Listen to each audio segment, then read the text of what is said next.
In this tutorial, we'll be taking a look at how to set your levels for recording. Basically, you want your input to be as loud or hot as possible without clipping. Now, what exactly is digital clipping and why is it so nasty and irreparable? You clip when your input goes above your computer's threshold of 0 decibels. There isn't really any way to fix this later. One of the advantages of a greater bit depth is the larger dynamic range, with each extra bit giving you about 6 decibels of volume or dynamic range. The dynamic range is measured downwards from 0 decibels, by the way. Greater bit depths can record softer sounds, and there's more room for your louder sounds too. Digital audio can't express a number above 0 decibels. What that means is if you try to record a signal whose amplitude goes above this maximum value, there's no way to express that loud of a signal.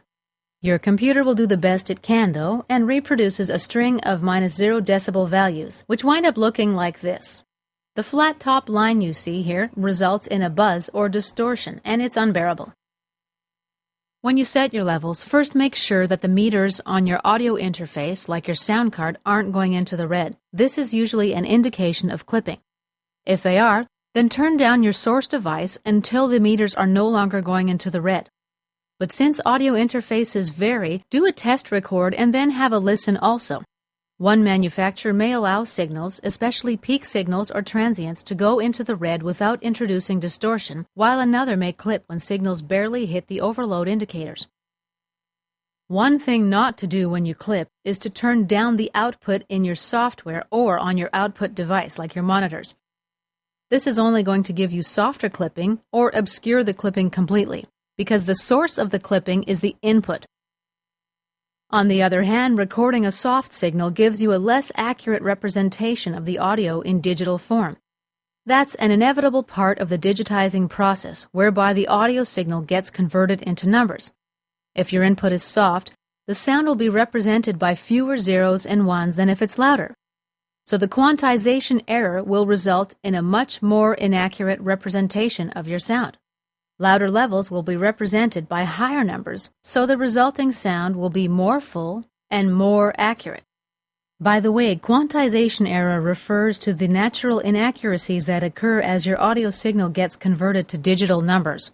In sum, it's extremely important to set your levels accurately before you get started. Your output, despite the amazing plugins that Pro Tools lays at your fingertips, will only be as good as your input. Take the time to know your instruments. Every knob or slider on your equipment has an optimal range that will yield the best performance and clarity with a minimum amount of noise. Predictably, the optimal range of every input and output varies from device to device. What we want to do is find out where the sweet spots are on each device, and make sure that we stay as close to those points as possible. The benefits include minimal distortion, low noise, and better overall sound. Manufacturers may refer to these sweet spots or optimal levels as nominal levels. The nominal level is engineered high enough to avoid distortion or clipping and low enough to avoid amplifying residual noise present in the device. With most pieces of audio gear, if the output levels are set too low, then the next piece of the equipment in the signal path is needed to boost the level in order to bring up the overall volume.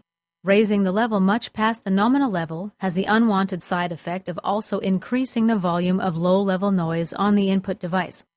As a rule of thumb, avoid this problem if you set the output levels of instruments, effects, etc. as high as possible.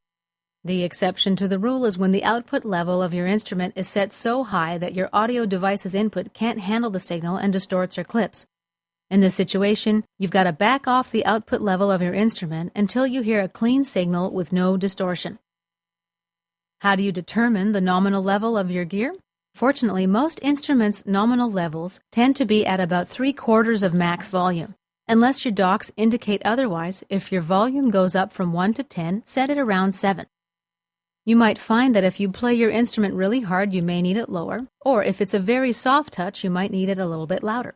If all equipment was built identically, your level problems would soon be over. You'd hook everything up, set the knobs and sliders at 3/4 of max, and start recording. Unfortunately, the output levels between external processors, keyboard modules, preamps, mics can vary a lot. So, test with your ears and not just your eyes. Check each input and adjust the levels individually, paying careful attention to noise and clipping. Push the volume up and check again for clipping and noise. When you hear something that just doesn't sound right, stop, readjust the input and output until you get a clear sound. The investment you make here to set the levels right in the beginning is well worth your time. Plus, you can save your settings for future use. And this concludes our segment on setting your input recording levels.